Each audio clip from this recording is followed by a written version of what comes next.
Hey everyone, I'm Marcus. And I'm Charlie, and this is the Mood Booster podcast. In this podcast, Charlie and I come together to discuss any and everything we go through in our lives, looking for those highs, those lows, but really importantly, just reflecting on the everyday and finding the joy in those everyday moments. We're not here to preach, just here to connect, reflect, and hopefully give you guys a little bit of a lift wherever you are. Yeah, you can expect stories that spark something, science that makes sense, and just a conversation between two friends that feels like you're catching up with an old companion and just having a lovely conversation. This episode is on positive self-talk. It's a great episode, isn't it? It is a brilliant episode. We really go into what positive self-talk means. Actually, also coming from 2 weeks ago talking about criticism and negative self-talk, actually how we can balance that and override some of those thoughts while giving space for negative self-talk, but actually just challenging some of that and really working on how we can, see ourselves in a better light. As you just said, we actually look at evidence that can say how we can have better positive self-talk, look into whether we actually have control over our thoughts versus our feelings, and just really look at what science is saying, whilst also looking at our own experiences and just sort of, comparing them. It's a fantastic episode. Hopefully you guys love it. I think we should boost some moods and let's go. Let's do it.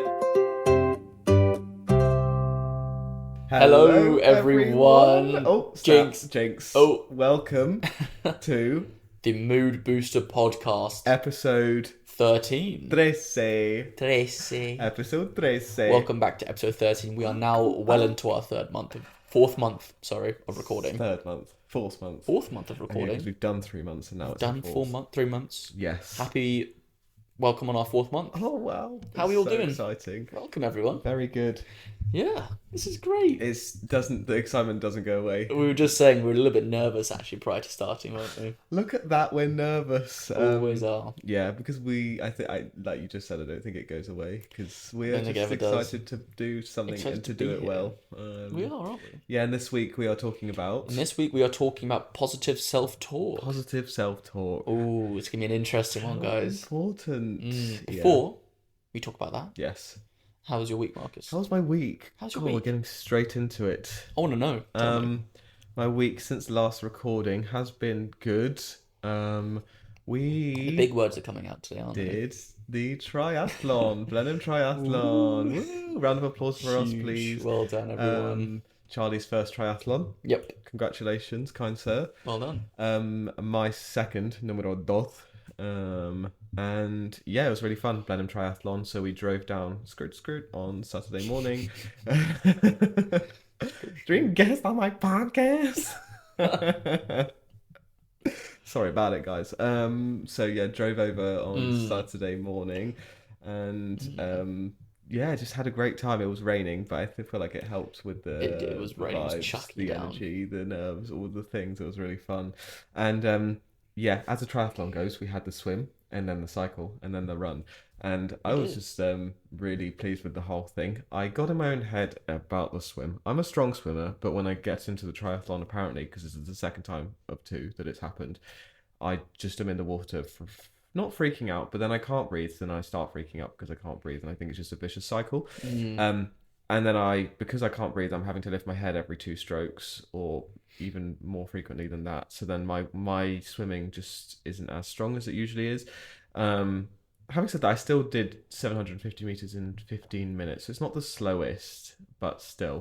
And then, I was just getting in my own head about it. But then after the swim, I need to figure that out, guys. So if you've got any tips, if any triathletes are listening, let me know how I can not freak out while swimming, because I am great at swimming. It's not the people around me. It's not that I was navigating around people.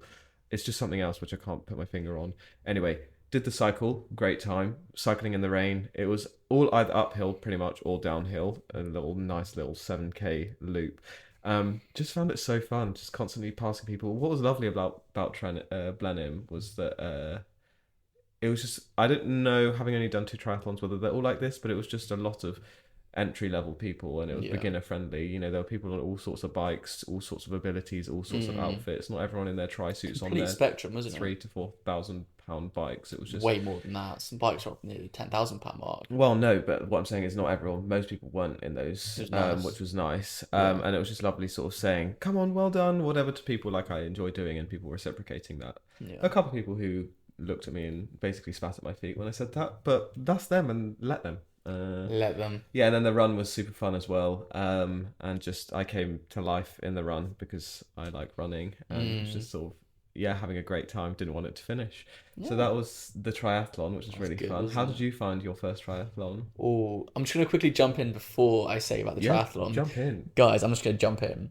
We are in our usual setting here in the room. One thing has changed, or one thing is out of place in this setting, I should say. In this setting, one thing is intentionally out of place. Ooh, mystical. So if you're listening on Spotify, hop over to our YouTube. Mysterious. Mr. Mysterious Girl. Mysterious I wanna get close to you. Girl, I wanna get close to you. Peter Andre. Yeah. Anyway, hop over to our YouTube, see what you think is out of place, and if you guess the comments correctly, Marcus will buy you a coffee. Coffee on me. Coffee on Marcus. Coffee date with me. Coffee date with Marcus himself. Marcus Kuss. Marcus Kuss. Marcusy. Marcus Kussy. Marcusy. Jesus. Anyway. Other profits are available. Let it... What, Marcusy? No, Jesus. Oh. What profit's called Marcusy? Anyway, hop over to YouTube if you're not on there. Let us know from this frame what is out of place. And I'll buy you a coffee Marcus will buy you a coffee. Put it correctly in the comments. Type in the comments and you'll get a free coffee. Yes. Regardless, the triathlon. Regardless. It's all about balance, really. Yeah. The triathlon, how did I find it? I was nervous beforehand. Exactly that. You can tell when I'm nervous, I think, because walking up to the lakeside, I was a bit freaking out saying, where are all the swim caps? Where are the swim caps? Oh my God. Being annoying objectively. If you asked me once, you asked me about 60,000 times. I was freaking out because my hair was going to go up my face and his hair. My hair. And I wanted the swim cap to make sure that this first swim went well. And I wasn't seeing where the swim caps were, so I was freaking out and asking you. I think it was just nerves. Yeah. One thing about our dynamic is one of us is prepared usually, and one of us is less prepared usually. Yeah. So one of us read the instructions or I the asked race guide the night prior. Do not even try to do that. You said one of us read the race guide the night prior. One of us didn't. So I read in the race. One of us read in the race guide that the swim caps will be given out at the lakefront. I concretely read that and I said they'll be fine, they'll be there. Obviously Charlie just naturally being nervous and maybe potentially not having read the race You guide. said you were going to read it so I didn't have to. Yes, exactly. Don't say that. Exactly. Absolute chump. So Chump when I bomb. said I'd read it in the race guide, we'll be good, they'll be there. Yeah. Because you were nervous, that wasn't enough for you to be confident that there were. And you asked numerous times and you were getting more and more nervous and agitated to the point where I was then beginning to doubt myself that I'd read that in the race guide because, And they were there, so it was good. No, yeah, they were there indeed. Red race caps. Yeah, lovely red race caps. Zone 3, great Zone brand. 3. Other race cap brands are available. Hell yeah. So we started the swim, didn't we? Yeah. And I'm not gonna lie, I love the swim. Usually everyone who I've asked about a triathlon says that the swim is the hardest part. You come out of breath, tired, fatigued, or just the whole thing was terrible. So I was very much expecting it. So when I went in, breezing past, I thought, because you had warned me about 2 minutes prior, just make sure not to go too quick. Everyone always goes way too quickly. Start small and just build up, Warm up into it. Warm up into it, and then the cycle is where you're actually going to take over people. So it's fine to go fairly slowly here. So I started off behind you fairly slowly, just feeling good. And yeah, just felt like I could go for it. So absolutely rushed on forward, overtook almost everyone. Yeah. Not quite. Marcus is a little bit, What? you feeling some sort of way about me overtaking you in the swim? No, it was more the hitting my feet from behind as I was trying to swim. When you're going too slow. Saying, come on, let's go. I wasn't saying that. You did say, come on, let's go. When was that? At the What, beginning. whilst I was swimming? Yeah. Before we went in? No, when we were swimming. Yeah, well, you were saying it for the whole run, so I think it was fun. I was saying it for the swim. Yeah, of course. Yeah. I'm just saying what you said. I'm feeling some type of way. It's fine if you want to talk about it. No, for me it was the and it's not even, it wasn't even anything, but when you were hitting my feet, I was kind of like, okay, well, I'm trying here. And in the water, it's just a bit, It wasn't intentional. It was more just the fact that we had like 10 people around us. Oh, gotcha. Yeah. No, I'm not feeling any type of way. It was good. Okay. You're a fast little swimmer, and it's good to be good at things. Completely. Yeah. No, yeah. So had loads of fun on the swim. I was breezing through it. Ended up finishing the swim in a nice time. Finishing. Thank you for finishing. Finished the swim and got to the end. The run from the swim to the bikes for me was almost the hardest part. Yes. My legs felt so heavy. I don't 400-meter run. I'm not a seasoned triathlete, and I know you're not either, but I don't think the transition's supposed to be that long. Yeah. It was like a 600-meter, if not longer, run between the water and the transition zone. I was like, obviously you're out the water dizzy, out of breath, all those things. I was just like, what is going on? And me being me and you being you, we weren't just going to half do it. So we ran all the way up to the transition zone where a lot of people were walking. Yeah. And I think it shows that a lot of people were walking because it was so far and all uphill, obviously coming back out of the lake. But yeah, it was tiring, wasn't it? It made no sense, but that was tough, I would say. Tough times never last. Tough times never last. So we got to the bikes, hopped on the bikes, and that for me was the good moment, wasn't it? Downhill, one straight wind. The wind was behind us, and we just absolutely bombed it. Yeah. Just let go and just cycled so quickly. Yeah. That was great. I get a lot of my joy from obviously seeing other people have a nice time. Yeah. And one of my peaks of the triathlon experience was there was a certain stretch where it was downhill and just clear and a straight road. And for 2 of the 3 laps, Charlie just absolutely nailed it past and was just like cheering and screaming like, woo! Yeah, and it was just really nice seeing how happy he was doing it. Great. The speed I had on that bike was crazy. It was lovely. Lap 2, I think. And then again, as you said, the rain just pelting us in our faces really added to the whole energy in the atmosphere. I didn't think I was going to get that into it or that competitive because we weren't going for a time. Halfway around the second loop, I was screaming, "On your right!" to these people. I actually clocked at myself. What are you doing, man? Just this is your first race. Relax into it. I was screaming at these people to move on, like out of the way. Yeah, because they were just weaving in and out. Why not? Why not? I was just it's also safety. You know, it's a very tight course, that one at Blenheim.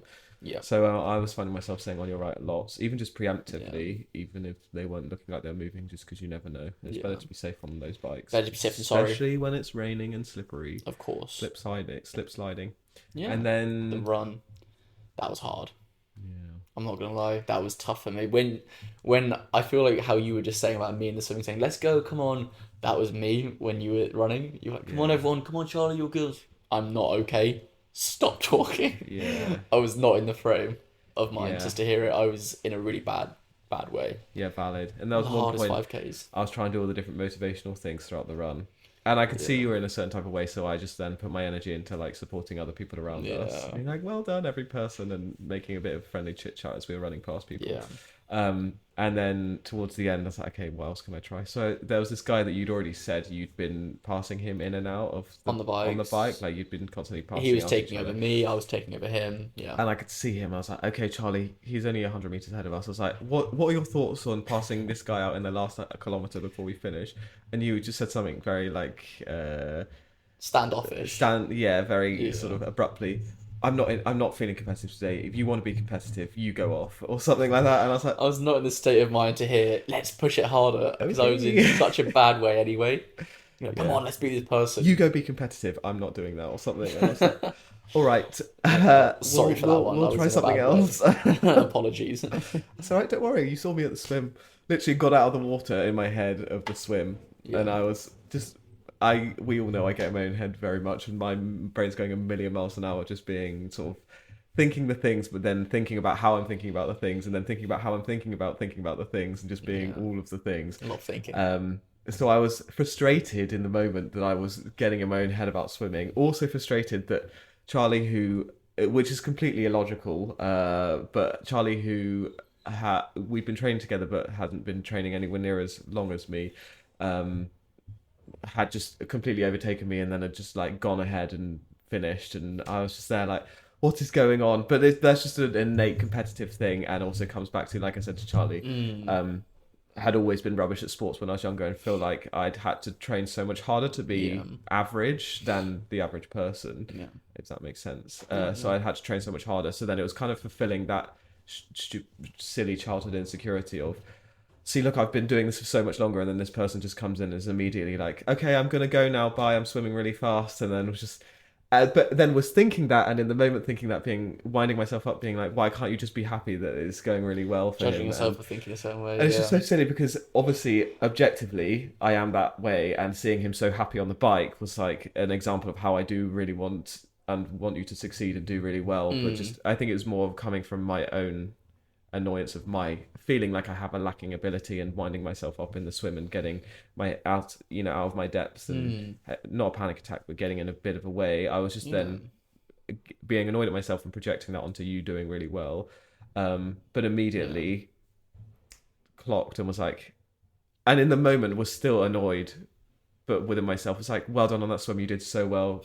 I could tell it was but from, come on, force yourself to be happy. Yeah, I could tell. because I know logically that I truly believe that, and it was just something going on in my brain. And It'd be then good if there was a podcast about positive self-talk, wouldn't there? it would be. It'd be great. Hold that thought. No, I know. But I think overall it went really well, and you should be very proud of yourself, and I'm proud of myself. Proud of us. Yeah, I'm proud an of elite us. day, an elite bucket list thing ticked off. And proud of us that Blenheim invited us after having done Oxford together for some social media work. But they invited us back, the same company that arranged all of these different races. They also arranged Blenheim Triathlon. Asked us there, and that we've made a really fun video that's engaged with people, and people are. Someone commented on the video saying, "You cheered me on up the hill. I'm so glad I found this video. Thank you for cheering me on up the hill," and that made me so happy because. Just the power of, I guess, social media and connecting people. Great, wasn't it? So we actually got asked for a YouTube channel as well. Yeah, someone asked us to make a YouTube channel. So Charlie and Marcus YouTube channel. Maybe some more personal vlogs. Maybe. Yeah, it made me really happy. And then obviously after that we went to a bit of a work retreat. We did. We had a lot on our list to do for work for the podcast. Yes. And everything in general. Lots of things. Some which we can and can't speak about. Well, in general, I guess we can we can speak generally. There's just lots of calibration. We were recalibrating. We were doing, even though we both say we know that we're on the same page and are aligned with most things. It's better to not, especially sort of when you're working on a project or business or whatever, it's never good to operate on assumption. So we might assume that, but it's good that we can sit down and actually verbalize and write and calibrate and recalibrate. And we found that, naturally 95% of what we were doing, we were in alignment with, but it's important to make sure that that's the case, but then also be proactive in, okay, this is where we're at, let's do a stock take, where can we go moving forward? It needs its own time, doesn't it? It's funny, even though we live with each other now, how things, just small little things can, unspoken things can build up, which just lead to it requiring a bit of a stock take day anyway. So whether it's, the future of possibly getting people on here or whatever it might be, little things that we both know we want and both aligned in, it's good just to give it its own time where we can actually speak about it and plan it as well. And energy. As well. Energy is what's pour important. The energy into it. Yeah. I know I did, and I think I can speak on your behalf as well. Came away with even more energy for this, even more of a vision, even more of a direction, knowing exactly where we're going. So I think it's big things coming. Very exciting. I think it's part of like the intent, being intentional with everything. Yes. Because when, like you say, we live together and we just do it on a daily basis and we get into the motions of it. And granted, being kind to ourselves, we have just moved house and all those things. So there is that. But I think, when you are in the motions of it, it can just become sort of second nature, and therefore you don't really think about it as much. And with something like this, where you're wanting something to succeed and you want it to do well and to grow and all those things, you can't afford to just be complacent or let it be cruise control. You have to constantly be intentional with every move you make. So it's good that we had that, and that was a really nice little cabin stay in the countryside. Lovely. Amazing cabin, brilliant Airbnb. I would highly recommend this place. Mark, thank you. Beautiful. If Mark or the girls are listening, Thank you for letting us Yes. Oh, stay. yeah. We told We Mark did about the tell Mark. podcast and his He was daughters. I saying, guess his my daughters. daughters want to see you guys on the computer on the online. Can you let us know? Like, yeah, Mark, don't worry about Yeah. it. So, Great. Mark's lovely. yeah. Yeah, we will put a recommendation in the Airbnb down below. So yes. Yeah. So that was our Lovely weeks. work retreat, wasn't it? That was great. It did get us, and in that we were also planning positive self-talk. We were indeed. What we want to talk about. Yeah. Good segue. So to lead positive self-talk, I've got Mm. a question for you. Okay. Now you can take your time with it, because I want to hear honestly. Yeah. What are 3 things about your character Yeah. that you love and you're very proud of? 3, please. 3 things about my character that I love. Okay. While he's thinking about it, I shall do some ASMR. No, basically, I just wanted to get into what. So, Okay, yeah. thanks. That's anything interesting there? No, you can carry on. No worries. I love my confidence. And it's something that over the past few years has only become more authentic as well. I know when I was younger, it was probably steeped in a little bit of who I thought I should have been. I know I've talked about this before, but for myself, over the past few years, or even recently over the past year, I've only grown more into my actual self, which has allowed me to be so much more confident because I know myself better. Whether that's my pitfalls, the things I'm good at, what I like, what I don't like. I know myself so much better now, just through a lot of introspection, whether it's journaling as well. I've gotten to know myself a lot better, truly. And there's nothing really that I shy away from or I'm not focusing on or don't want to look at, which means that because I know myself better, I can show up more confidently in any situation. And that's something that I quite like, is that when I show up in a social situation or with anyone, I can just truly feel like myself, and that allows me to feel confident in my own self as well, I think. Nice. So that's one thing that Self-awareness. my self-awareness, I'd say. Yeah, or just, yeah, I like my confidence about myself, Yeah. which has definitely grown in a much more authentic way. Mm-hmm. I think I'm good with people as well, which I do like. I think I'm quite good at making friends, quite good at sort of being emotionally intelligent and reading what other people are thinking or ways to navigate social settings as well. It allows me to, yeah, make some good friends, make some good company. So when we're traveling or when I'm anywhere, I think I can be quite good at, speaking with people. And that's something that I quite like as well. Nice. Something that I'm quite proud of. A third thing about myself. Yeah, about yourself. About myself. Have a little think. I am proud and I really like my relationship with my family. Okay, nice. I know it's not necessarily about myself, but I feel like I've also had a part to play in that. I think that's fair. Yeah, my family means so much to me, and it's such a core value to what I hold close to myself, especially as I've grown up and gotten older. And I, even over the past year, just through what I'm doing, the more I'm in London, I've been able to be around them a lot more as well, and I'm really proud of the sort of framework that we've been able to build around each other, how close we are authentically. I'm really, really proud of that. And I love that about myself, that I'm able to be as open, emotionally vulnerable, close, and just caring to all my family as well. I love that part of me. So Nice. yeah, I hope that answers your question. Lovely. Yeah. Very nice. Yeah, can I frame that back on you? Of course you can. What are 3 things that you're proud of or that you love about yourself? Firstly, my open-mindedness. Okay. I think I'm very proud of that quality. I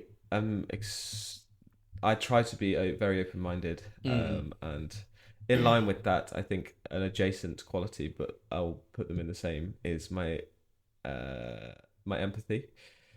I'm an empathetic person, but because I think because I'm open-minded, I'm constantly trying to think of every perspective and every person's mindsets and every instance, and just different. I know that every single person has a whole life and a whole set of schemas, perspectives, skills, potential trauma, all of those things. So every single person is just navigating their life in the best way that they know how. And obviously, not everyone always acts with kindness or compassion or whatever. But I'm still open-minded that regardless, most people are just trying their best. And that lends itself to also trying to be less judgmental. And I'm not saying I'm perfect, because we all have innate things where we immediately stereotype and jump to that. But I try and challenge those. And that's where, about people's lifestyles, people's ways of behaving. It's not harming me. It's not my business. I'm thinking about that. I see, people constantly critiquing each other online or dogging on each other. And that's another thing, with like mob mentality or cancel culture, all those things. I'm not supporting people that do things wrong, but I'm also trying to understand and not just trying to just jump on a mob mentality situation. Jump on the bandwagon. Which I also think is partly why I'm in forensic psychology as well, and work to understand and support people who offend and offenders, because I've had strangers come up to me in the past being like, why do you want to work with those? All we need is just harsher punishment. These people don't deserve our compassion. Wow. Literally, a stranger in a jewelry shop in Kingston, of all places, said that to me, and I was like, well, firstly, I don't remember asking your opinion of my career, but secondly, you don't know what you're talking about. But I think coming back out, I think partly why I lend myself to that is because of my open-mindedness, and I'm to the extent where people who are offending and literally hurting other people, I'm still trying to understand where they're coming from, what their trauma is, those sorts of things. And that's an example of sort of my open-mindedness, which I am proud of. You should be. Something else. I am extremely compassionate and kind.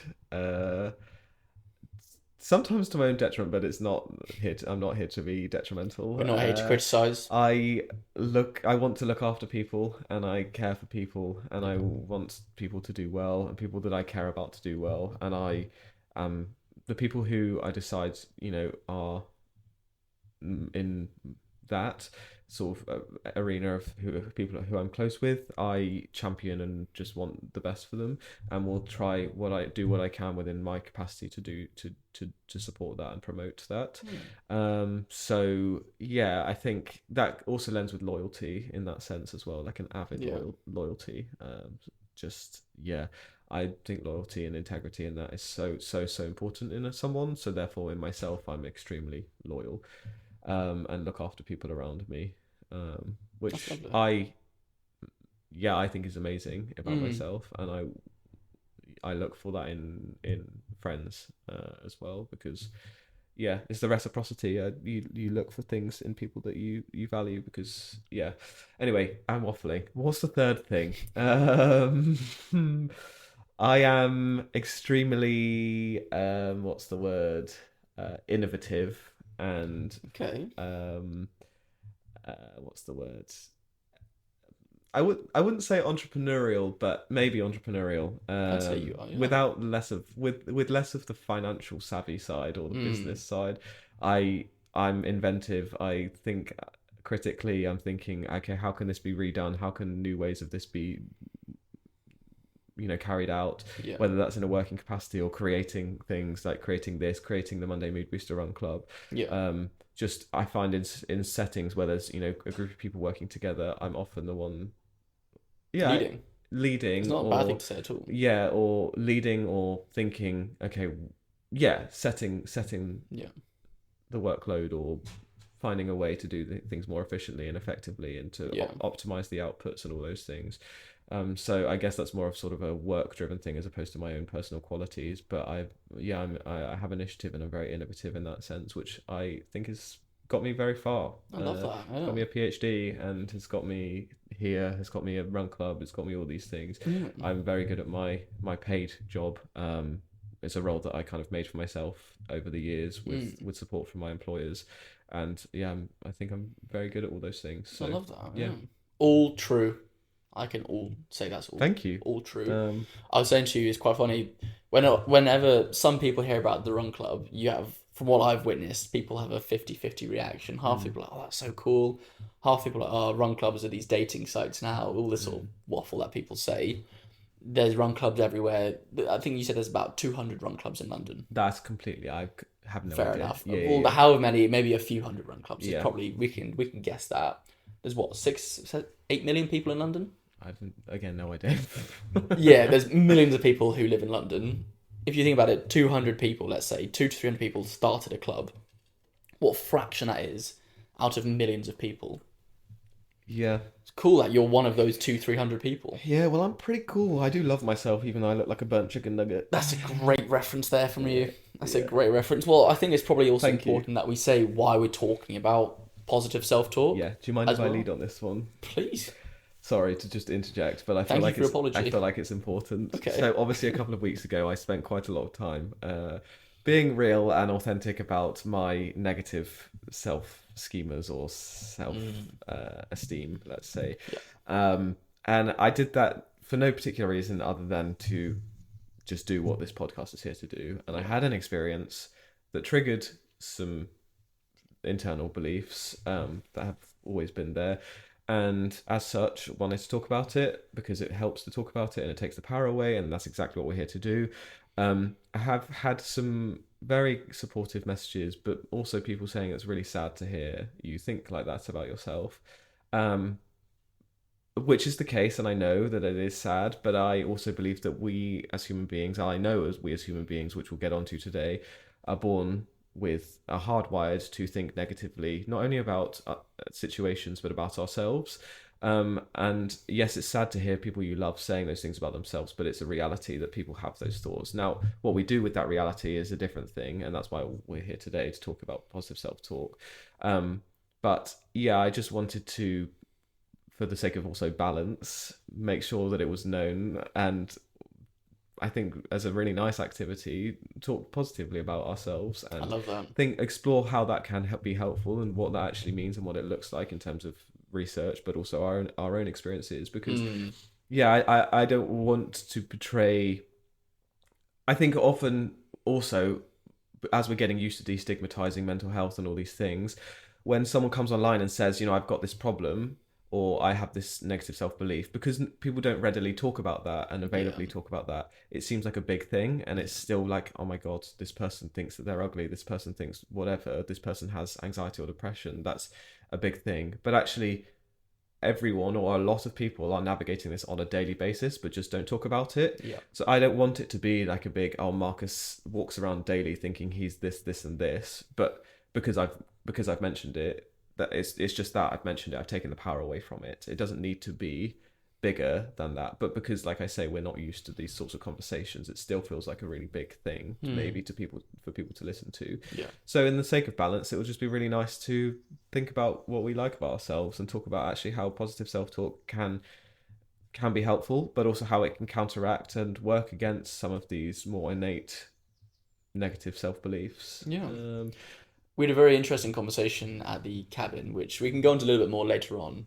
When we were at the cabin, we went for a curry, lovely curry. And for the entire dinner, for about 2 hours, I think, we were speaking about thoughts versus emotions, how much control we have, whether they're hardwired, as you said, our own self-talk in our own head, where that comes from, the inputs, how much control we have over our own self-talk, and the effect that has on our lives in general, because our own perspectives realistically are our own reality. So it's, do we have control over our thoughts as well? But what you said there is just speaking about them, negative or positive, takes the power away from them. It's what we always say with everything. Everyone has them, and ruminating on them, thinking that they're not okay, judging them and not speaking them if they're there, which they probably are for everyone, just means that you're in a prison against them. Whereas speaking about them takes all the power away, will allow more room for more positive thoughts as well, which will have a better shape on as well. Exactly. Which is great that we're speaking about it. Exactly that. It's probably prudent, love that word, probably prudent that we actually define what positive self-talk actually is before we go into it. So I'll give a little bit of a definition here. So what is positive self-talk? Let me just, before we go... no worries, I'm trying to get... If you're watching on YouTube, I had my iPad last week. Charlie was getting FOMO from the iPad. Because it's really helpful to have this anchor, and we do want to make sure that what we're speaking about isn't just two guys waffling on. Of and course. our perspectives are very important, and I value our perspectives. but we also want to make sure that we are speaking to evidence all along the way. Exactly So that. with my iPad last week, I saw it. I was there with a I need to paper get and me pen. one. What am I Yeah. doing? The old way. So I Um, think it's good that we're both here. As you just said, we don't want to be just, waffling here. We want to be giving you guys, actual science, good evidence of what we're talking about, whilst also leading on our own experiences. yes. So Yeah. sorry, Is it but alright if I just wanted to mention. So is it cool if I? Yeah. No, I'm gonna carry on. No, please Uh, do, please do. Sorry. so positive self-talk. Positive self-talk refers to the internal dialogue that supports, encourages, and motivates you, especially during times of challenge. It contrasts with negative self-talk, which is self-critical, pessimistic, or self-doubting. Psychologists often frame self-talk as a powerful cognitive strategy that shapes self-esteem, mood, performance, and resilience. Yep. So it's all things that we speak about. Mm-hmm. Yeah. And it's what stands out there is the cognitive strategy, which is in line with the cognitive behavioural theory. Exactly that. Good old Beck, 1979. Beck, yes. Beck, one of the founders, if not the founding father of cognitive behavioural CBT. therapy Mm-hmm. theory, and then CBT in line with that, cognitive behavioural therapy. Yeah. But yeah, the cognitive behavioural theory being the idea that obviously we have cognition and the way we perceive and then think about the stimuli that we're perceiving, Yeah. and therefore that thinking process is the cognition, sculpts the way that we then our reaction to it and our perspectives and our emotions around whatever that stimulus is. So our cognition is something we can control of, and we can have control of, and we can reframe, which then allows us to the response to whatever that stimulus is to then also be controlled and reframed by our cognition. Okay. So when we talk about positive self-talk and things, we have stimuli that might be someone saying something negative to us, like the example a couple of weeks ago, saying you look like a camel. It's up to us from Beck's perspective in cognitive behavioral theory to then take that in and challenge that. And yes, we might have an internal schema or an internal belief that aligns with that, but we also have higher order thinking, which is our cognition, which we can then use to challenge that and say, actually, logically, I know that that's not the case. I have this evidence. I have this understanding also of myself.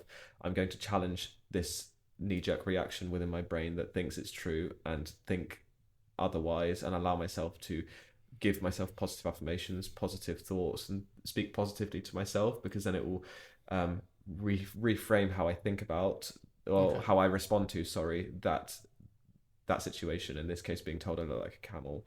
So I guess really spelling it out, it's you look like a camel situation A, not cognitively restructuring it or having positive self-talk like I did. Yeah, I've always thought I'm ugly. I always thought this, that, and the third about myself, which I won't necessarily go into today, but therefore it's true, and this person said it, he must just be being honest, and every other 100 person that said I look good is lying. Yeah. That's endorsing that, and you're not it's your innate sort of response, and it's your knee-jerk reaction.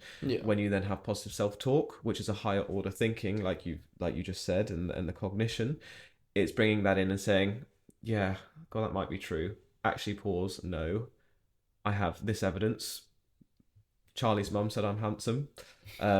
People have given me compliments in the past. I love my eyes. I love my nose. These things about me are objectively, in my opinion, True. So not objectively, but these things about me I think are true. I have beautiful eyes. Therefore, I'm not an ugly person. And it's actively taking the step and the time to think those things and bring that information into the forefront of your brain to then to challenge the knee-jerk reaction of, yeah, he's right, I am ugly, and really working on that. So then your response is not, I'm going to sit and cry in a restaurant and be sad about it. I'm going to sit in my confidence and know my worth. And from just hearing that, then I then go back to our conversation in the curry house and challenge you again. From what you've just said there, is it fair to say that then we have the agency, we have the ability to control our thoughts, the internal dialogue, to then restructure how we think about ourselves? According to cognitive behavioral theory, yes. Now, what I will say is as with everything, we must think critically all the time. Cognitive behavioral theory is only one theory of hundreds, if not thousands, within psychology. Yeah. I don't think we don't always have the ability to do that. To control our thoughts. To control our thoughts. Sometimes we don't have the resilience. Sometimes we're exhausted. Sometimes whatever. Sometimes it's so strong. We might have had a trauma exposure in our past that means we can't override that. Whatever. I don't necessarily think we always, personally, and this is a big statement because it's challenging CBT, which is one of the everyone knows CBT. I don't think we always have the ability to challenge our thoughts and reframe them around something, and that's why CBT doesn't work for everyone, for example, or for every psychopathology or every illness or ailment. Moreover, I also challenge it. I fully endorse it and think makes so much sense. And I mean, it's the biggest form of therapy that everyone knows what CBT is. A lot of people know what CBT is. Yeah. However, I do also think there's a time and a place to also, as I maintain and I said before, and we discussed, to allow yourself to feel those things. It doesn't mean that you're endorsing negative self-talk or whatever, but if that's a feeling that you have, and the thought that you have, a thought that you have instead of a feeling, it's okay to feel sad and to feel confused about how you see yourself. And I personally think in talking about those feelings, it allows you to have power. And let's also remember that feelings aren't always something that could be logicked away or thought away. Feelings can be innate and something, like I say, that's that knee-jerk reaction that's more of your primal brain that thinks negatively and looks to those negative things. It's okay to sometimes, I think, not just allow those and not necessarily, like I say, ruminate, but to be okay just to sit with them. No, I completely agree. I know you're sort of using the words feelings and thoughts interchangeably there. I think more of what I was coming across is that, can we distance them? Completely agree. We all have the capacity to feel happy up here and then thus sad down here, because it's a spectrum. Anxiety, sadness, frustration, resentment, these are all feelings that we all have the capacity to feel. So acting as if we can't feel them and then not speak about them is ridiculous. So it's completely fair that we can. However, more of what I was saying was with our thoughts. It's not about, if you feel a thought coming into your brain, blocking it off and saying, no, that's not happening, that's not allowing it to flow, but allowing it to flow through you, not control the thought, but knowing that that thought isn't you, and not attaching yourself to, feeling that thought or thinking that thought, I should say. Not judging it, but then also, if you can, reinforce with positive self-talk. Yeah.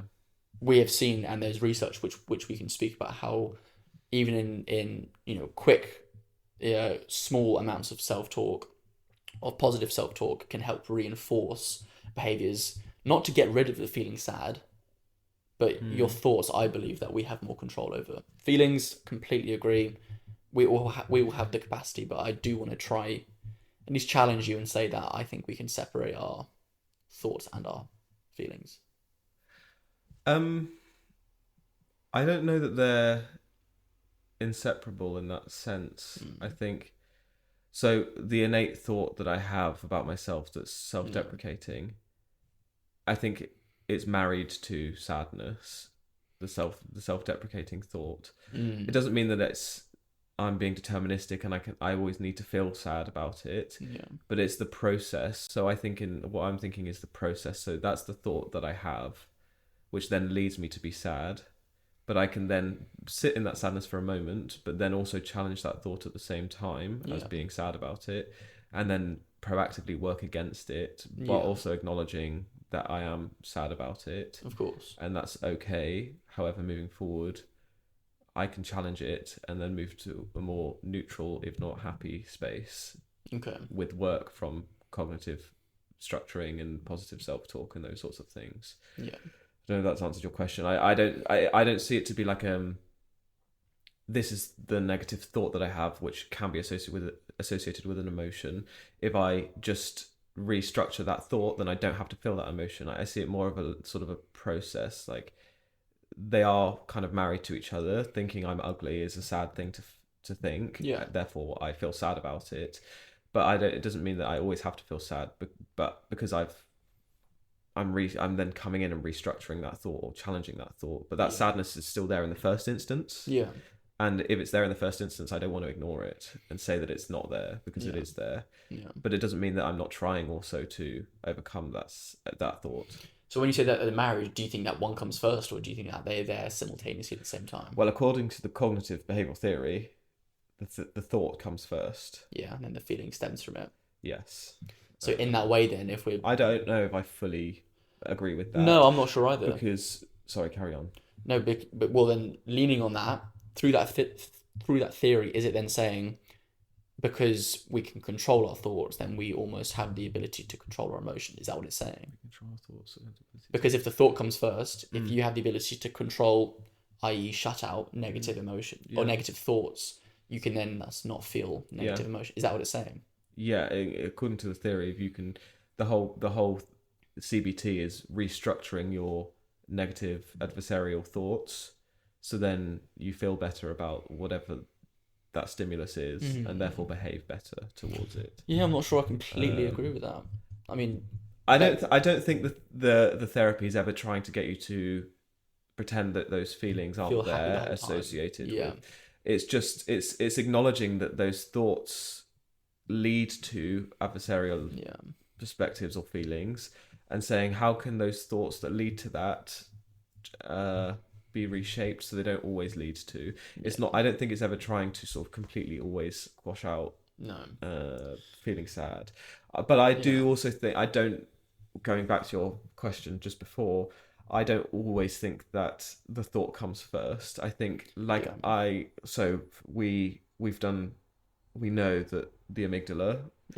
The amygdala is part of the brain, and it's more within the limbic system, so it's within the core, smaller, the inner part of the brain, which from a biological perspective is what evolved first, and therefore it's the more primal part of your brain, and therefore it's the more reactive, it's the more survival instinctual part of your brain.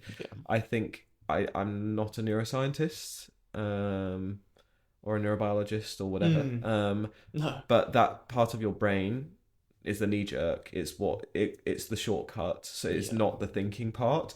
And that part of your brain reacts to things and gives you emotional reactions. It's then the cognitive part, which is like the prefrontal cortex in the higher part of your brain, which then comes in. So for me, in that logic, from a biological perspective, the amygdala is reacting. The emotions come first. Yes. Yeah, I would almost more agree with that. I'd like to speak more on that. Using the example, I know I've not spoken about it. It was just last week when we were in Morocco. I was getting news every day about my nana, hearing about how she was going on, and we had a good conversation up on the balcony, didn't we?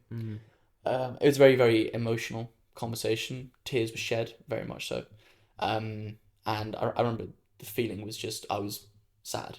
I was really sad about the whole situation. I was crying, but in that feeling sad, I was very much talking about it. The thought going through my mind, which I spoke to you about, was how beautiful is it that we can feel this depth of emotion? How beautiful is it that we get to feel how sad we feel, because it shows how much we love this person, and it shows how much love there is in the park for everyone. So for me, in my mind, just using that example there, the emotion was there for me first. I was just sad. Objectively, I was in a very much of a sad state. But my thoughts there were also, not that I was controlling my thoughts, but the thought coming over me was more of a positive thought as well. My mind went to a place of, this is so beautiful that I can feel this thing. This is so beautiful that I get to have this moment with you, with my family. For me, then, that using that as an example, I can say that I had this emotion. The thought wasn't necessarily tied to it, but it was more of a positive thought as well. Yeah. It's why when we were back in the curry house, I was challenging, is always being sad tied to a negative thought, or can we have control over our thoughts? But we're not neurobiologists. No, but it's a really nice reflection. Yeah. Thank you for sharing that as well. You're welcome. Thank you. No worries.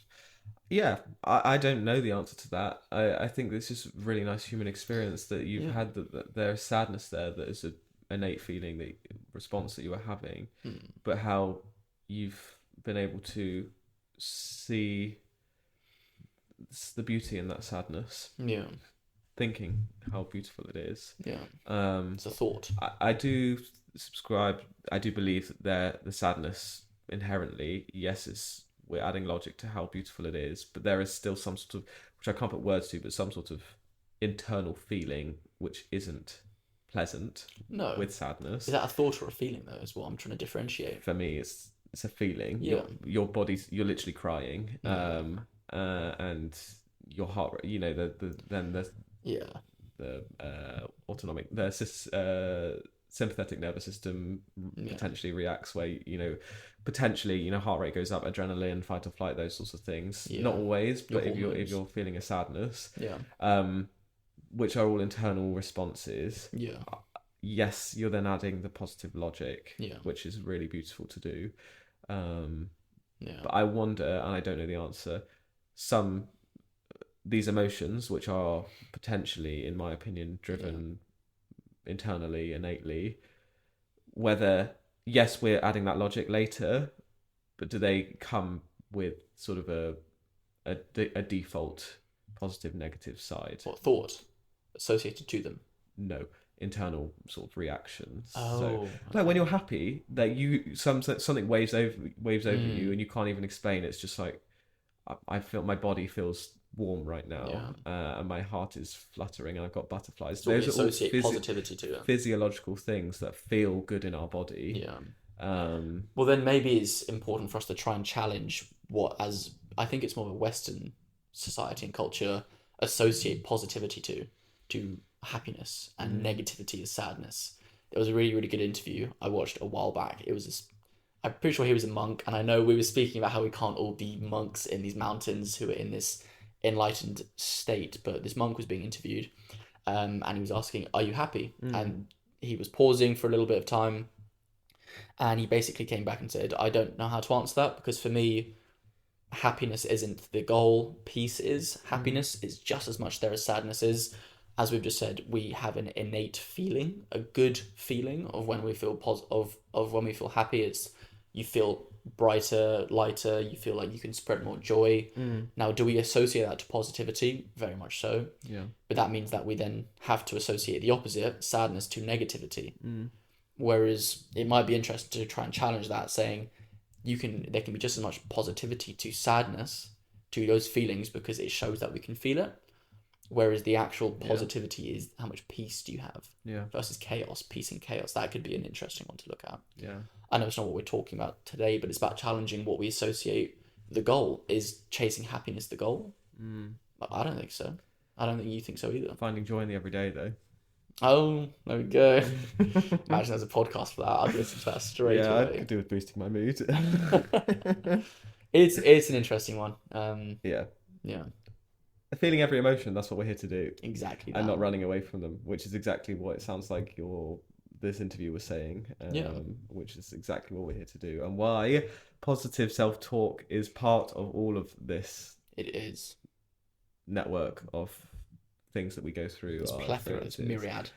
It is, and positive self-talk is very helpful in all of the above. I personally come from positive self-talk in a way of, like I've very much already outlined, I'm not just there using positive self-talk as a tool to ignore, fend off, or to pretend that those feelings aren't there or those thoughts aren't there. Of course not. It's more of a process of, okay, those negative beliefs sit there, but also so do these positive beliefs, and they hopefully, yes, these positive ones can outshine these ones, but I'm not trying to deny them or say that they don't exist, because I would be lying to myself and my brain. But I can also, as CBT works towards, I can focus on these more, so then I give them more attention, more space, and I'm constantly practicing that, so then these ones that are there can stay there and be there because they exist, but they also don't proportionally take up so much space. Yeah. And it's like sorry, I'm going off on a massive tangent, but it's like pretending grief isn't real. We know that when you experience a loss or death of someone, that grief never leaves you, and no form of therapy tries to pretend that grief isn't there.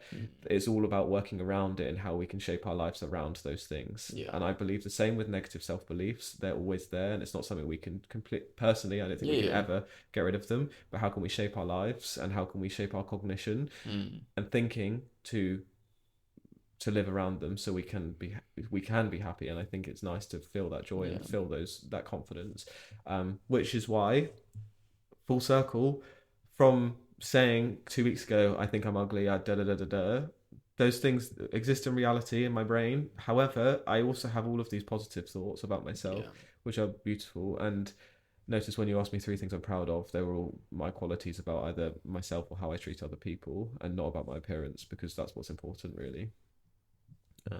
Completely agree. Yeah.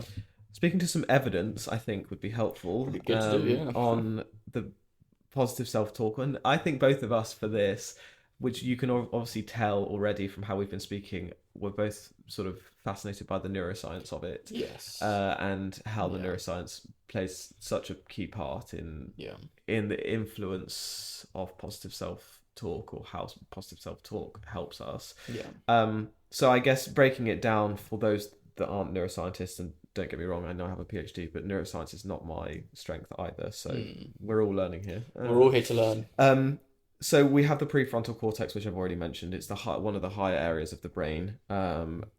Specifically also the dorsolateral prefrontal cortex, and these areas is crucial in higher order cognitive functions like decision making, goal setting, and emotional regulation. So we're thinking higher order thinking, these more complex things like setting targets, setting goals, thinking critically. These are all processes that functional fMRI, magnetic resonance imaging, functional magnetic resonance imaging scans of the brain basically show that when we are doing these tasks, thinking critically, goal setting, this part of our brain, the prefrontal cortex, lights up because it's active and it's working. Positive self-talk recruits this region to help override the more impulsive and self-critical thoughts that are generated deeper in our brain, in the emotional centers, such as, like we've already mentioned, the amygdala, which is way down in the limbic system, deeper in our brain, that the more primal part of our brain. A study by Golden et al. In 2009, just as one of hundreds, if not thousands, of examples of this empirical evidence, which is very well supported and documented now, used fMRI studies, scans, to examine participants who engaged in cognitive reappraisal tasks, which is a key part of cognitive behavioural therapy. But cognitive reappraisal is that positive self-talk and giving yourself appraisal and speaking positively to yourself. So they looked at scans in participants who were engaging in this positive self-talk activity, and they found increased activity in the dorsolateral prefrontal cortex, and a reduced activation in the amygdala at the same time. So it was interesting to see, not only was when people were activating a positive self-talk, the increased activity in this area of the prefrontal cortex, but importantly, the reduced activity in this area, which again evidence shows is more associated with the negative self-talk, indicating a successful regulation of negative emotion via the intentional thought reframing and actually intentionally working on. So interesting. Yeah. So it's saying, correct me if I'm wrong, through our thoughts, through our internal dialogues, we can then thus shape how our emotions are actually regulated. We can actually shape how our brain reacts to it. Yeah, according to this evidence. Wow. So your brain is literally calming itself down through this structured language and this structured thinking. Unbelievable.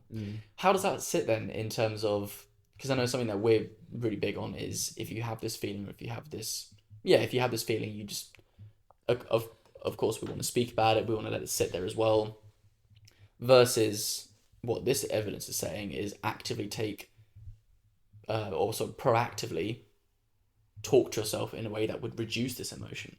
How much of that would we see as blocking out or ignoring versus trying to control your emotion? I don't know, because for me, I can only speak to my experience. That's what we're here to do. And like I've already mentioned, I personally think it's important to allow all of its space. Yeah. It's just the level at which you sort of ruminate on it and sort Yeah. of go into it. I think here saying the evidence showing that the amygdala processing or the amygdala activity was reduced during this Yeah. task of positive self-talk implies that you can squash that out, but the amygdala is always there. And Of course. I don't know, maybe deeper, more functional studies have shown that you can actually completely retrain the amygdala. I don't think that that's the case, and I'm getting in an area that I don't have too much knowledge about. But personally, again, just from my own life experience, I think that it's important to allow yourself to feel those things that maybe are more driven from a primal place. Yeah. So you can just take their power away. And I think feeling them takes the power away in itself. Of course. And then cognitively restructuring it. It is interesting to hear how, though, proactively thinking and changing the way that you talk will actually have a change in the way that our brain will function, thus how we're feeling as well. But this conversation here, this is prefrontal cortex processing right now, which we're doing. Our brains are at higher order thinking in this moment, which in itself potentially is, I don't know, the evidence, potentially reducing this more primal, more negative focused amygdala functioning. While we're on amygdala, it's probably important to talk about the amygdala itself and what the amygdala is saying and why.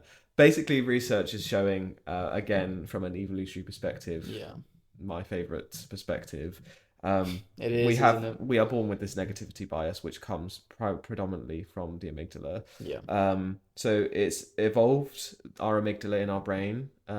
Science believes, or the evolutionary theory believes, that as an evolutionary response, so it's evolved to detect threats and help us survive. It forms part of, like I say, the limbic system, which is the emotional reactive part of the brain, often referred to as the primal brain. It's been adapted to over-detect threats, so it's there to over-detect threats because, again, if you think we need to survive, so we need to be hypervigilant to all the threats, and therefore it's led to a negativity bias, the tendency to focus more on danger, on criticism, and negative outcomes than the positive ones. So we're literally, in essence, hardwired to focus on the negative things as opposed to the positive sides of things. And that comes from tangible threats to life, but then now when we have all of these other stimuli to everything, to what someone says to you, version, psychopaths what social media is saying. Of course, psychopaths, like, evidence is showing that their amygdala is produce activity in there, right? So this is where I find it fascinating, and this is part of my PhD research. So I won't speak about psychopathy because that's not a diagnosable disorder. However, conduct disorder, which is a mental disorder observed in youth and adolescence, which is what my PhD was on. It's not, so I don't want this to be sort of quoted, but colloquially, it's kind of seen as a precursor to antisocial personality disorder in adults. So to have a diagnosis of antisocial personality disorder in adulthood, you have to have had a diagnosis of conduct disorder in childhood. Now, antisocial personality disorder, just stick with me here, is what is heavily overlapping with psychopathy. It's grandiose thoughts about yourself, lack of empathy, impulsivity, all those things that are also defined within psychopathy. Bless you. Thank you. So what I'm coming on to say is conduct disorder, which is what I know, is potentially a childhood precursor to antisocial personality disorder. Also linked with psychopathy.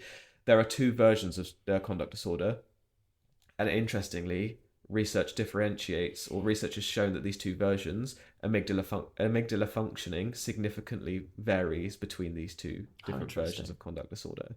Conduct disorder is antisocial behavior, violence, aggression, deceitfulness, theft, real severe violence and aggression. People I worked with, unfortunately, even took the lives of their siblings, put their parents in hospital, that sort of severity, or while their parents are trying to support them. There's conduct disorder with limited prosocial emotions, this is just extra fancy language for the sake of being complicated. I apologize. Or there's conduct disorder without limited prosocial emotions. So basically, putting that in layman's terms, there's conduct disorder with empathy or without empathy. And the ones who have conduct disorder without empathy are more proactive in their aggression. They are more vindictive. They don't care about upsetting people. And it's more vicious and violent. Okay. The ones with empathy are more reactive. They see threats, they react to those threats, and it's a lot more sort of quick reaction, aggression to what I perceive to be someone confronting me, for example. Okay. Where the amygdala comes in, which might make sense, is the ones without empathy have underactive functioning in their amygdala. Yeah. Underactive emotional processing, flat affect, don't care when they're upsetting someone because they're not feeling those emotions. They don't feel the threats. They don't see the threats, which is all from the amygdala and the functioning in the amygdala. The youth with conduct disorder who have the empathy, they have significantly overactive amygdalas or functioning in the amygdala. Wow. Is this following? I think so. Yeah. So the activity in the amygdala is directly correlated to associated with these different sub-diagnoses of conduct disorder. Yeah. So it makes sense. Our amygdala is there to detect threat. If we have an overactive amygdala, we are reactive. We see threats and we react to those threats, and therefore are aggressive in retaliation to a threat. And that's the more. We also feel emotions, and that's the more side of conduct disorder where they have empathy and they have the prosocial emotions. Yeah. The other side of conduct disorder, which is the other diagnosis without empathy, is the underactive amygdala. Is that the psychopathy? Technically linked with psychopathy by several degrees of separation in adulthood.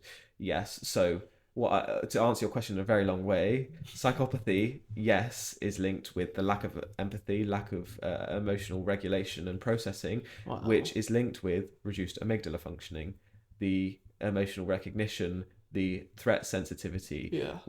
We're not so literally scared about the consequences of our actions because we don't have so much of a threat sensitivity.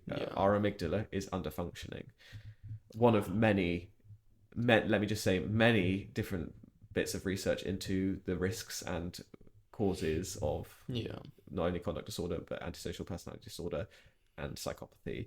But yes, it all comes partly back to amygdala functioning. So with the amygdala, is it fair to say it's all really just about that balance between underactive and overactive? Well, it's not all just about that. I don't want to negate things like trauma experiences. Of course. Nurture.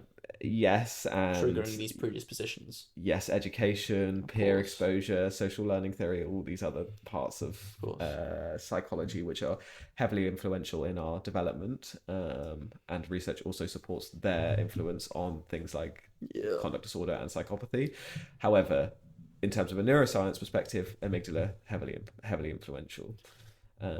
It's really interesting because that almost segues me onto this piece of evidence. Please. In terms of a compelling finding in neuroscience for positive self-talk is that it's basically the distanced self-talk or referring to yourself in the third person. So it's known as the third person effect. Yeah.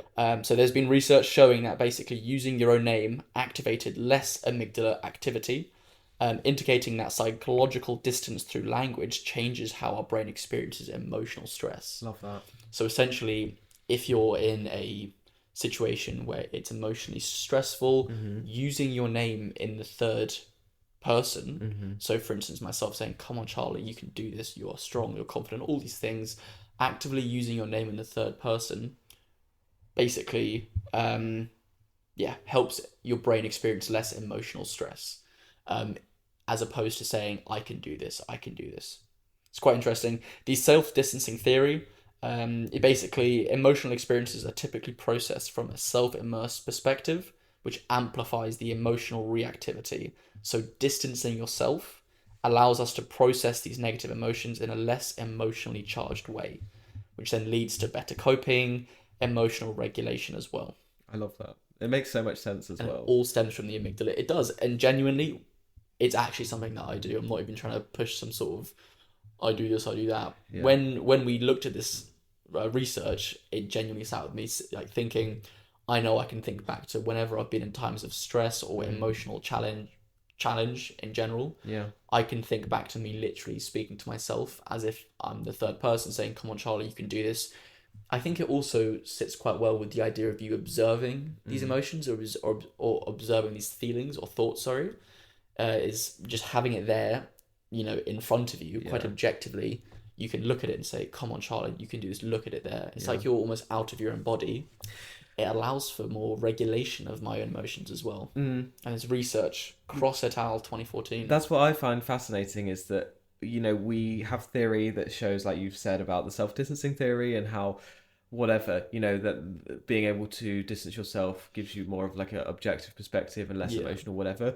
But actually, empirical evidence from fMRI studies showing that there's less amygdala activity when you use this technique, and more the prefrontal cortex activity makes sense because you're cognitive, you're thinking and you're talking to yourself and all those things. But it's again the reduced amygdala activity, so again you're working and actively reframing this thinking or what's going on. And from scans, we're seeing that it is working. It's just really, really fascinating to me. I find it very fascinating. The whole thing, it does. I don't want to keep on harping on about it, but it does bring it back to how much control we have over our own thoughts. As it like that to me, that is an interesting thing. Not blocking them out, but how much can we control them by observing with them as well, using these techniques that research has shown to have an effect. How much can we actually have a control? Which is our own self-talk. Yeah, for sure. And it also aligns with the whole, speak to yourself how you'd speak to your friend, those sorts of things. Exactly. Like, did you mention the linguistic reframing already? Linguistic framing. No, so language actually plays a role in shaping your own perception. So basically using your name shifts the mental frame from this is happening to me to this is a situation I'm observing and managing. That's what's important. Yeah. It's that even just using that language trains your brain into, like you say, is less of a I'm a victim of the situation to I'm observing this and this is something that I can control because I'm from the outside, as opposed to I'm the key player. It's all about me. And it's all revolving around me. Actually, I can be outside of this and I can control this a little bit. Again, with balance and with caution, I don't think you can always control all these things, and you can't just be like, oh, let me positive self-talk, or let me say, come on, Charlie, out of every situation.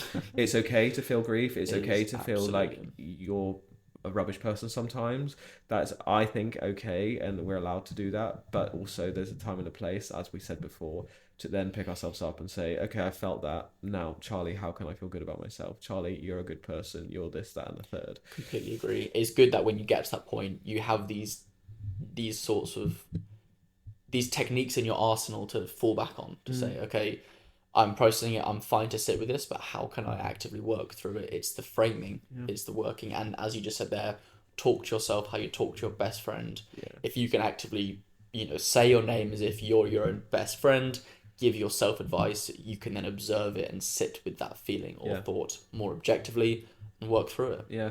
It sounds, I can see people, saying that sort of thing is wishy-washy, but it's literally based in evidence that if you can Research shows it's true. Yeah, if you're speaking to yourself and saying, Marcus, even in a stress, not necessarily about positive self-talk or being self-deprecating, in a work stress or whatever. Yeah. Marcus, you can do this. You've got this skill. You've got this skill.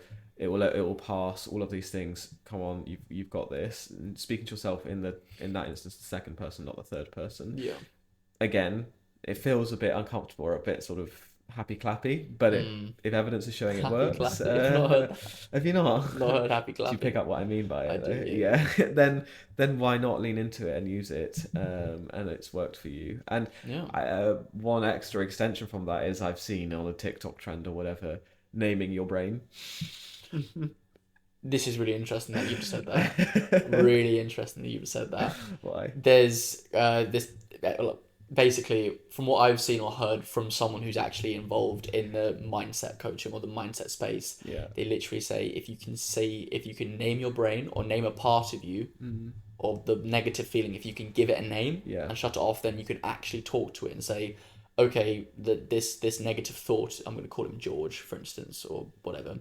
George, I appreciate your input and advice, but right now I'm not going to listen to you. I'm going to focus on something else. You can compartmentalize it, and it's been actively shown to help you work through it. And it's, naming your brain. Yeah. It puts it and it allows you to observe whatever the technique is, allows you to sit with it and observe it. It's actually what the Stoics say as well, and I know we're not going to go too much into that because we're going off what this evidence is saying here, but sitting with it, observing your thought, whether it's part of your thoughts or feelings or your brain in general, allowing to observe it helps you work through it in a much more constructive way. Yeah, it makes so much sense. Is that a TikTok thing though, is it? Well, I think so, yeah. There's this girl who goes on a scooter. I think I actually saw her once around here. Oh, cool.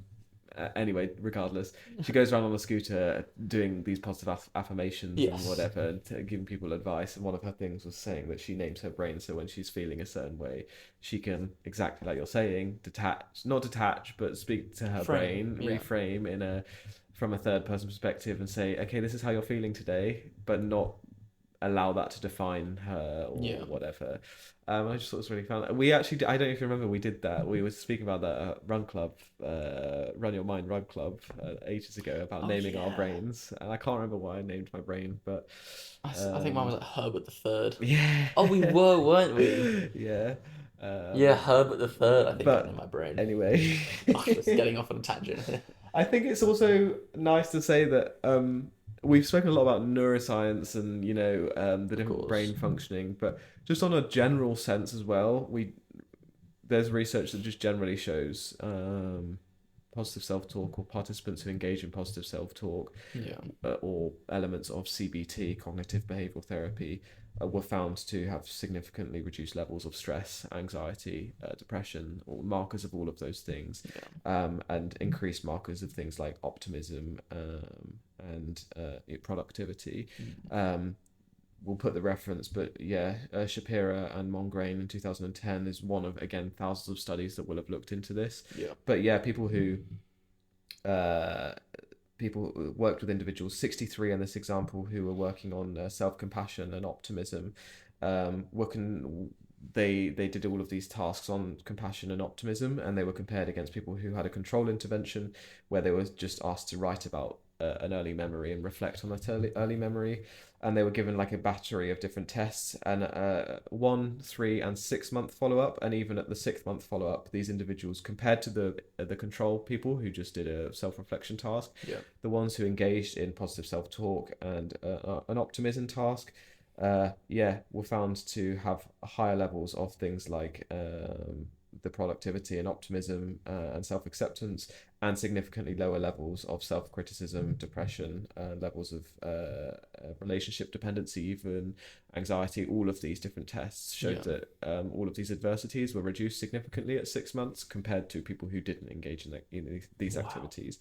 And I think it just helps bring us back to, yes, we've gone into the specifics of different elements of positive self-talk and where they come from and things, but just generally how beneficial it can be for not only just being happy, but even things like here, like relationship dependency, or your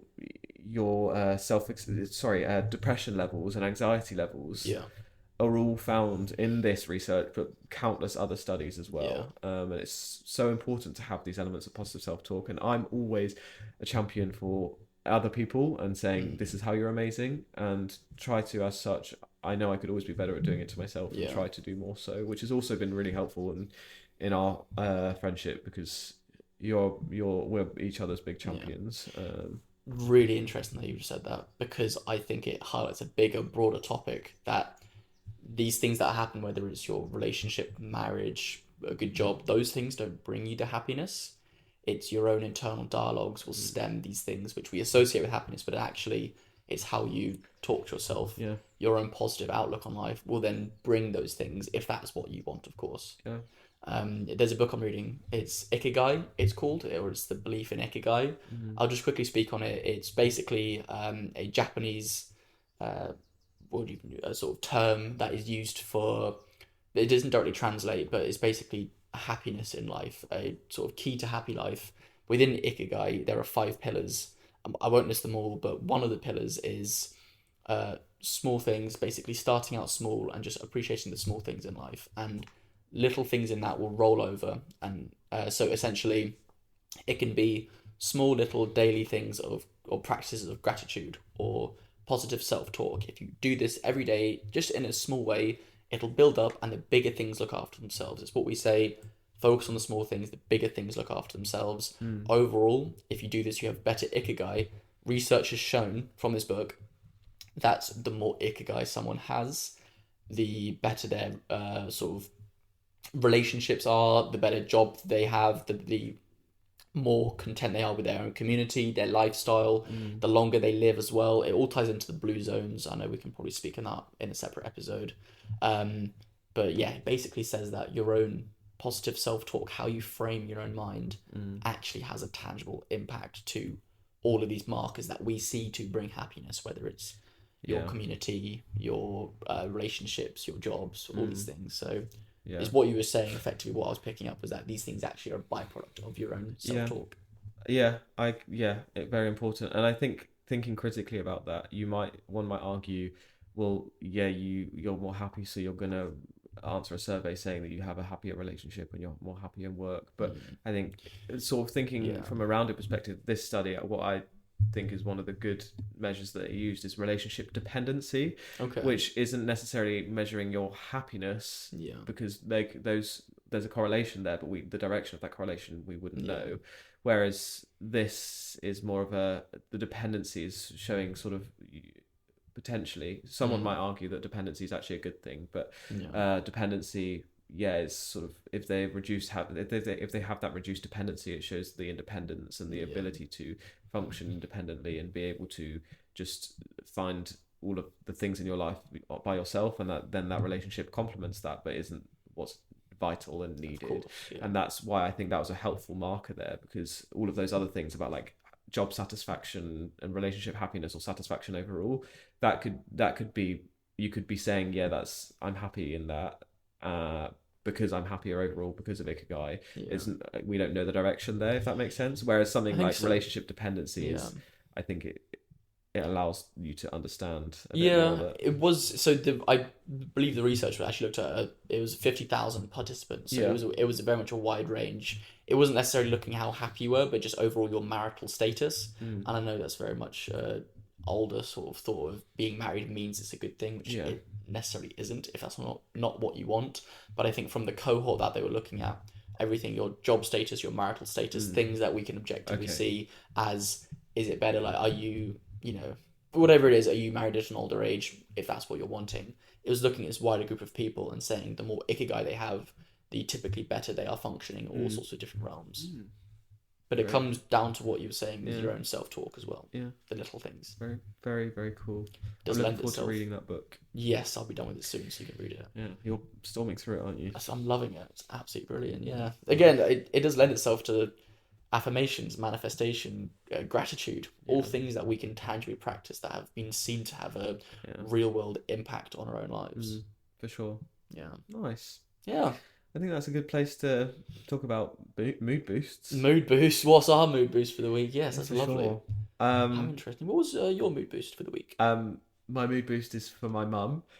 She got 2 chickens this week. Cool. We used to have chickens growing up in the gardens, and it was lovely. And then for just life stuff happening, that's never been possible since.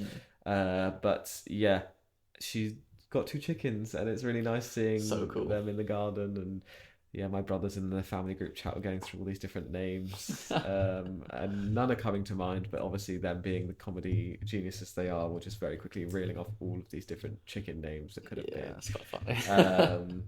Starsky and Clutch, no, Cluck, or I can't. That was a really rubbish one. There were so many different funny Starsky ones. And Clutch. But yeah, so Jennifer Lopez. Yeah, it was really nice, and I think that's lovely, and just some new family members, little chickens. That's great. I love a chicken. So yeah, it's a little mood boost. Yeah, fresh eggs every day. That's great. Yeah. What about you? My mood boost is more simple, but again, as we say, the mood boost can be as simple as they can. We were walking back from our swimming training yesterday in Hampstead Heath, and the sun was shining through these leaves, through this weeping willow, and it was enough to actually make me stop in my tracks and just stand there and watch it for about a minute, which was was beautiful. I can't lie. The sun coming through, golden hour. It's like, weeping willow the leaves were falling gracefully. It was just beautiful. Just seeing the sun rays come through the leaves. It was just the beauty of it. Genuinely, I just sat there watching it for like a minute, just in awe. Yeah. It's crazy. That happens daily in some place, everywhere.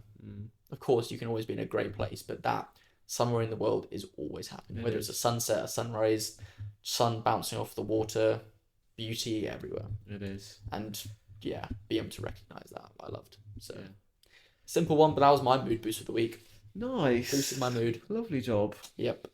Well, thank you for that one. That was a good episode. It was lovely. How interesting. Yeah. I've learnt a lot. Fascinating. As Fascinating always. stuff. Our conversations always are. Being confident in that. Wow. No, they are always great. God, we are good. Yeah, thank you. If you're still here, thanks for joining us. For being here. Let us know what you think of this. Please do. In the comments, make sure you say what's wrong in this room. Don't point. I was about to say exactly what it was. Hopefully, if you're still here, you might have got a little bit of a cheat sheet there. Yes. Marcus, but regardless. Regardless. I'll turn off the audio. I'll do some ASMR while you